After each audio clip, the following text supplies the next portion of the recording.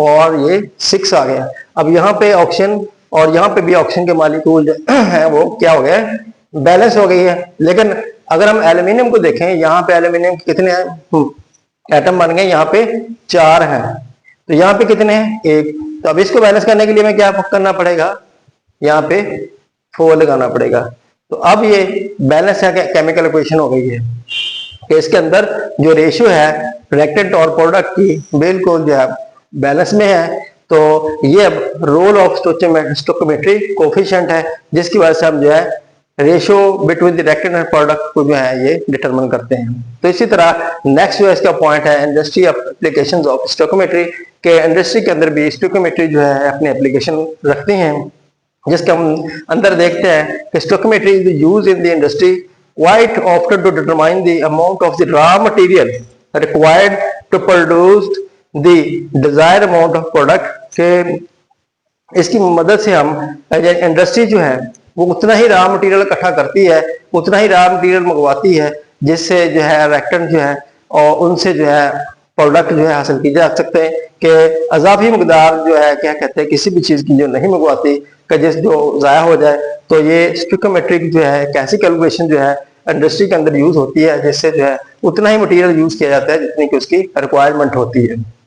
तो ये था जी आज का टॉपिक। अब इसको दोबारा थोड़ा सा रिव्यू कर लेते हैं कि सबसे पहले हमने यहाँ पे स्टोइकोमेट्रिक इंट्रोडक्शन पढ़ा है, ठीक है, और उसमें हमने एक एग्जांपल देखी है Fe पाउडर और सल्फर की, और इसी तरह हमने इसका लॉ ऑफ कंजर्वेशन के बारे में यहाँ पे डिस्कस किया है, और इसी तरह रोल ऑफ स्टोइकोमेट्रिक कोफिशिएंट को देखा है, ठीक है, और इंडस्ट्री एप्लीकेशन के बारे में यहाँ पे पढ़ा है। तो ये था जी आज का टॉपिक। इंशाल्लाह नेक्स्ट टॉपिक के दोबारा फिर हाजिर होंगे, तब तक के लिए अल्लाह हाफ़िज़।